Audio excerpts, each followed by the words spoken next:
നിലമ്പൂരിൽ തിരഞ്ഞെടുപ്പ് പ്രഖ്യാപിച്ചതോടെ രണ്ടാം പിണറായി സർക്കാർ കാലയളവിലെ അഞ്ചാമത്തെ നിയമസഭാ ഉപതെരഞ്ഞെടുപ്പാണ് നടക്കാൻ പോകുന്നത്.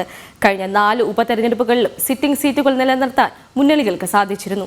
പി.ടി. തോമസ്, ഉമ്മൻചാണ്ടി എന്നിവരുടെ മരണത്തിലൂടെയും കെ. രാധാകൃഷ്ണൻ, ഷാഫി പറമ്പിൽ എന്നിവരുടെ ലോക്സഭാ പ്രവേശനത്തിലൂടെയുമാണ് കഴിഞ്ഞ ഉപതെരഞ്ഞെടുപ്പുകൾ നടന്നത്.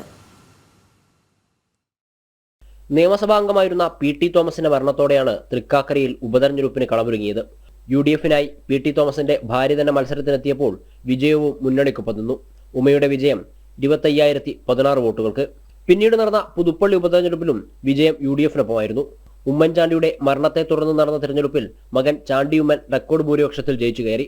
37,719 വോട്ടുകളായിരുന്നു ചാണ്ടിയുമ്മന്റെ ഭൂരിപക്ഷം. മന്ത്രി കെ. രാധാകൃഷ്ണനും ഷാഫി പറമ്പിലിനും ലോക്സഭയിലേക്ക് നുറുക്കുവീണപ്പോൾ ചേലക്കരയിലും പാലക്കാടും ഉപതെരഞ്ഞെടുപ്പുകൾ പ്രഖ്യാപിക്കപ്പെട്ടു. ഭൂരിപക്ഷം കുറഞ്ഞെങ്കിലും ചേലക്കരയിൽ LDF വിജയം ആവർത്തിച്ചു. ആലത്തൂർ ലോക്സഭാ മണ്ഡലത്തിൽ പരാജയപ്പെട്ട രമ്യ ഹരിദാസിലൂടെ ചേലക്കര പിടിക്കാമെന്ന UDF തന്ത്രം വിജയിച്ചില്ല. മണ്ഡലത്തിൽ BJPയും നിർണായക ശക്തിയായി. നിലമ്പൂർ ഉപതെരഞ്ഞെടുപ്പിന് കാരണക്കാരനായ PV അൻവറിനും ചേലക്കരയിൽ സ്ഥാനാർത്ഥിയുണ്ടായിരുന്നെങ്കിലും ഒരു ചലനവും ഉണ്ടാക്കിയില്ല. ഡെമോക്രാറ്റിക് മൂവ്മെന്റ് ഓഫ് കേരള എന്ന പേരിൽ മത്സരിച്ച NK സുധീർ നേടിയത് 3,920 വോട്ടുകൾ മാത്രം.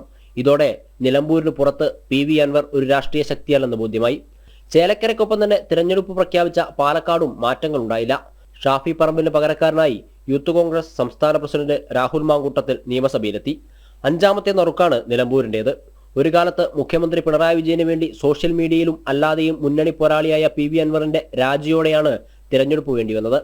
പിണറായിസത്തിനും മരുമോനിസത്തിനുമെതിരെയുള്ള തിരഞ്ഞെടുപ്പായാണ് അൻവർ ഈ ഉപതെരഞ്ഞെടുപ്പിനെ കാണുന്നത്. രാജിയോടെ ഒരു മുന്നണിയിലും ഇല്ലാതായ അൻവർ UDFിൽ കയറിപ്പറ്റാനുള്ള അവസരമായും ഈ തിരഞ്ഞെടുപ്പിനെ കാണുന്നുണ്ട്. ജനം, കോഴിക്കോട്.